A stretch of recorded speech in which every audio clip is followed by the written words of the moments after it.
আসসালামু আলাইকুম। আশা করি সবাই ভালো আছেন। আলহামদুলিল্লাহ আমরা অনেক ভালো আছি। তো আজকে আপনাদের সাথে শেয়ার করব ভর্তা। এটা হচ্ছে লোটা শুটকি। আমি 1 ঘন্টা ভিজিয়ে রাখছি, সুন্দরভাবে পরিষ্কার করে রেখে দিচ্ছি। এখন তেলে ভেজে নেব। আর হচ্ছে রসুন পেঁয়াজ। আর এইটা হচ্ছে লাউয়ের বিচি। সো আমি লাউয়ের বিচিটা সিদ্ধ করে তেল দিয়ে ভেজে নিব। এটা আমি ইউটিউবে দেখেছিলাম লাউয়ের বিচির ভর্তাও খাওয়া যায়। তো আজকে আমি ফার্স্ট ট্রাই করব, দেখবো কেমন লাগে। আর এইটা হচ্ছে কালিজিরা। কালিজিরাটা আপনাদেরকে দেখাবো। এটা আমি ধুয়ে আমাদের দেশের থেকে আনা। এটা একটু এমনই গোলা গোলা, কারণ এটা দেশের তো হাতের। তো অনেক সুন্দর করে ধুইছি, ধোয়ার পরে শুকায় নিয়েছি। তো আর এই ময়লাটা দেখেন আর পরিষ্কার হচ্ছে না। তো এমনিতে এটা অনেক পরিষ্কার এরকমই থাকে, তো খেলে কিছু হয় না।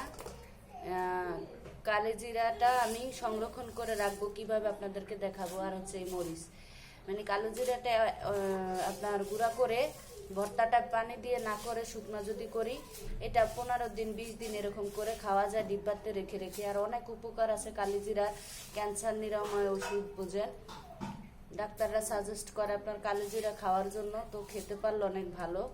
তো চলেন সবগুলো আমি ভেজে নিচ্ছি। এখানে আমি কড়াই বসাই দিচ্ছি। ফার্স্ট আমি কালিজিরাটাই ভাজবো, যেহেতু কালিজিরাটাকে গুঁড়া করতে হবে, সময় লাগবে। তো চলেন কালিজিরাটাকে আগে ভেজে নিচ্ছি। কেউ আবার মনে করবেন না যেটা ময়লা, যদি ময়লা থাকে হাতে নিলে এইভাবে নিলেই বোঝা যাবে। দেখেন একবারে ফ্রেশ। আমি আনার পরে ধুয়ে সুন্দর করে ছাদে শুকায় নিয়েছিলাম। এটা আমাদের হাতের দেখে এরকম। আর বাজারেরটা হচ্ছে ওরা মনে হয় বাজার থেকে কিনলে মেশিনে ওয়াশ করে, সেই ক্ষেত্রে দানাটাও মোটা মোটা বড় বড় হয়ে যায়, কেমন যেন একটা। তো এইভাবে আমি ভেজে নেব। দেখেন আমার কালো জিরাটা ভাজা হয়ে গেছে, আমি উঠিয়ে নেব। তো এখন আমি মরিচগুলো ভেজে নেব সুন্দর করে। তো দেখেন এখন আমি পেঁয়াজ রসুনগুলো তেলে নেব। বাবা মরিচের কি দাপ! আমি আর ভাজবো না, পেঁয়াজ রসুনটা উঠাই নেব। টাকি কড়াইতে আমি লাউয়ের বিচিগুলো দিয়ে দিলাম, সিদ্ধ করে নেব। তো চলেন লাউয়ের বিচি সিদ্ধ হোক, কালি জিরাগুলো বেটে নেই। তো হ্যাঁ, আমি পারলে কালি জিরা গুঁড়া ব্লেন্ডার করে নিতে পারতাম। তো আমার কাছে ঝামেলা মনে হয় ব্লেন্ডার নামাও উঠাও মুছো, তার জন্য আমি পাটায় করে নেব। দেখুন কালি জিরাগুলো এভাবে গুঁড়ো করে নেব। এভাবে গুঁড়ো করে শুকনাই আমি অনেক দিন রেখে খেতে পারবো, যখন মনে চাবে ভাতের সাথে খেয়ে নিব। মরিচ পেঁয়াজ রসুন দিয়ে ব্লেন্ডারে দিয়ে দিলেও হয়। তো আমি পাটাই করে নেব, যেহেতু সব ভর্তাগুলো আমি পাটায় বানাবো। এভাবে করে সব কালো জিরাগুলো গুঁড়ো করে নিচ্ছি। তো দেখেন আমার লাউয়ের বিচিটা সেদ্ধ হয়ে গেছে। এখন নামিয়ে নেব। একটা কড়াই বসায় শুকনোগুলো ভেজে নেব।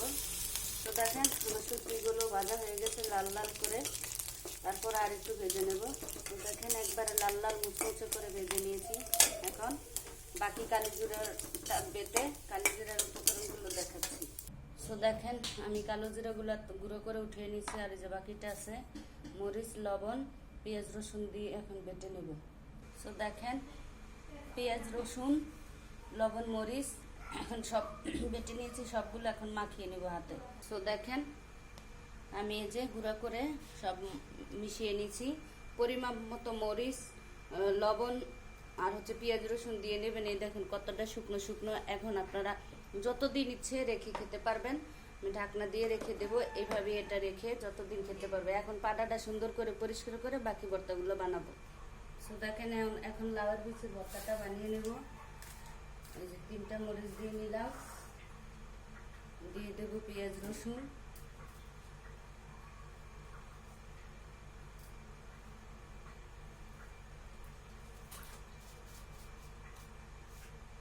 স্বাদ মতো লবণ। এখন বেটে নেব। ও হ্যাঁ, কালিজিরার ভর্তা, কালিজিরাটা ওরকম গুঁড়ো করলে অবশ্যই রসুন পেঁয়াজ কাঁচা আর হচ্ছে মরিচটা শুকনো ভাজবেন, কোনো তেলে না। কারণ তেলে দিতে গেলে তো ভিজে ভিজে হয়ে যাবে, কেমন দলা দলা হয়ে যাবে। এটা বলতে মনে ছিল না, আমি শুকনো মরিচ টেলে নিয়েছি। আমি কোনো তেল দিইনি, তেল ছাড়া ভাজছিলাম মরিচগুলো। তো এইভাবে আপনারা ভেজে নেবেন। দেখেন লাউয়ের বিচির ভর্তা এই প্রথম ফার্স্ট আমি করতেছি, খেয়ে দেখবো কেমন হয়। আমি ইউটিউবে অনেক চ্যানেলেই দেখেছিলাম এই ভর্তাটা, তো দেখেই আমি এখন বানাচ্ছি। অবশেষে আমার ভর্তাটা বাটা হয়ে গেছে লাউয়ের খোসার। অতটাও খারাপ না, মোটামুটি ভালোই লাগে। আপনারা ট্রাই করতে পারেন, ভর্তাটা খারাপ লাগে না, ভালোই লাগে। ভালো স্বাদ। তো চলেন শুটকির ভর্তা বেটে নিই। তো এই হচ্ছে শুটকি, মরিচ দিয়ে নিলাম, লবণ। এখন বাটতে থাকি। ভিডিওটা বড় হয়ে যাচ্ছে তাই পুরোপুরি দেখাতে পারতেছি না, টেনে টেনে দি। শুটকি বাটা হয়ে গেছে। এখন আমি পেঁয়াজ রসুনগুলো দিয়ে দিব। এভাবে পেঁয়াজ রসুন তেলে দিলে হচ্ছে কি আপনার ভর্তাটাও নষ্ট হয় না, সংরক্ষণ করে খাওয়া যায়, 2 দিনও রেখে খেতে পারবেন। আর কাঁচা পেঁয়াজটা দিলে ভর্তাটা 2-3 ঘন্টা পরেই নষ্ট হয়ে যায়, ঘ্রাণটা নষ্ট হয়ে যায়। তো এই কারণে তো বেটে নেই। শুটকির ভর্তাটা আমার বানানো হয়ে গেছে, উঠে নিছি, সেই টেস্ট হয়েছে। এখন একটু মরিচ বাটা বাটবো। তো দেখেন পেঁয়াজ রসুন লবণ সব কিছু দিয়ে দিলাম, একসাথে বেটে নেব, মরিচ বাটবো এটা আর কি। সো দেখেন আমার প্রিয় দর্শক, আমার ভর্তা বাটা শেষ। ওটা হচ্ছে এটা মরিচ বাটা, শুটকি বাটা, আর হচ্ছে লাউর বিচির ভর্তা, কালিজিরা তো দেখালাম, ওই যে কালিজিরা। সো আমার ভিডিওটা যদি ভালো লাগে শেয়ার করে দিবেন, আমার চ্যানেলটা সাবস্ক্রাইব করে কমেন্টে জানাবেন কেমন হলো। আল্লাহ হাফেজ।